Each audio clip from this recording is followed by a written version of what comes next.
Estados Unidos, un país que nunca ha tenido que preocuparse por la liquidez de sus activos desde hace un tiempo, ha venido disminuyendo sus niveles de liquidez hasta llegar al punto de que la Reserva Federal advirtió en mayo de este año que amenaza su estabilidad financiera. Para poder dimensionar el impacto de la situación, debemos empezar entendiendo el término de liquidez y su relevancia para una economía como la de Estados Unidos. Cuando hablamos de liquidez en cualquier ámbito financiero, nos referimos a la facilidad y velocidad con la que podemos comprar o vender un activo determinado a un precio más o menos estable. Si hablamos de nuestro día a día, una persona o negocio se considerará líquido si tiene capacidad para cumplir con sus obligaciones financieras más inmediatas. Básicamente, la iliquidez de los activos significa que no son populares en el mercado y por ende no hay muchas personas dispuestas a negociar en el mercado de capitales con ellos. Ahora, si consideramos que precisamente debido a la alta liquidez del mercado estadounidense es que el dólar es la moneda de reserva dominante en el mundo,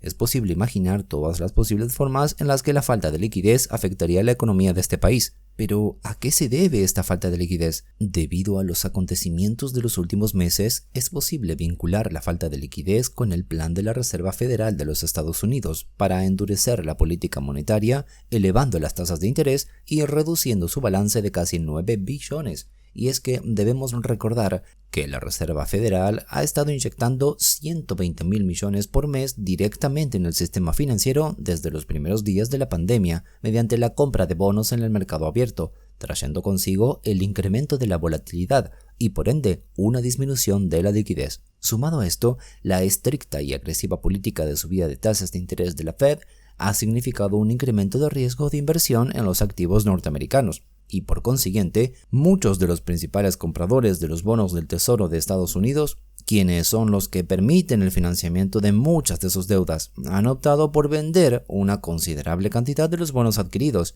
y asimismo el interés de otros países ha disminuido. Un panorama bastante complicado, ya que como declaró Cameron Crise en Bloomberg News, para mayo de este año, la liquidez del mercado de valores es la peor de la historia, fuera de la crisis financiera y los primeros días de COVID. Es más, las condiciones son tan preocupantes que la secretaria del Tesoro, Janet Yellen, dio el paso inusual el 12 de octubre de expresar su preocupación por un posible colapso en el comercio, diciendo después en un discurso en Washington que su departamento está preocupado por la pérdida de liquidez adecuada en el mercado de 23,7 billones para Estados Unidos. El problema radica en que pese a lo que muchas personas puedan pensar, si el mercado del tesoro se paraliza, la economía global y el sistema financiero tendrán problemas mucho mayores que la inflación elevada. Lo que todos los especialistas esperan es que la Reserva Federal desacelere o incluso detenga los aumentos de tasas. Sin embargo, contrario a lo que todo el mundo piensa, podría optar por desacelerar el ajuste cuantitativo. ¿Y qué es el ajuste cuantitativo?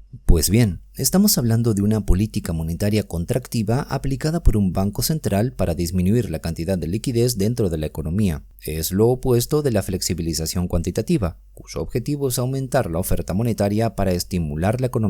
En otras palabras, la flexibilidad cuantitativa inyecta liquidez en el sistema financiero a través de la compra de bonos y el ajuste cuantitativo busca disminuir la liquidez dejando vencer los bonos y no reemplazándolos para reducir la oferta. Una vez entendido esto y retomando el planteamiento de que la falta de liquidez puede tener un fuerte impacto en la economía de Estados Unidos, es imposible no pensar que las medidas tomadas por la Fed están yendo demasiado lejos y no se detendrán hasta que algo se rompa, siendo que la cantidad de ajuste cuantitativo realizada por la Reserva Federal aumentó hasta un máximo de 95.000 millones por mes en septiembre desde 47,4 mil millones. Sin duda, frente a esta coyuntura, lo que más debería preocupar a la Fed y al Departamento del Tesoro es el decrecimiento de la demanda de los bonos del Tesoro de Estados Unidos. De hecho, basándonos en datos recopilados por Bloomberg, la demanda fue la más baja desde marzo de 2021, y si bien no está en peligro de sufrir una subasta fallida, una menor demanda significa que el gobierno está pagando más por los préstamos. Por su parte, Glenn Capello, quien pasó más de 3 décadas en las mesas de negociación de bonos de Wall Street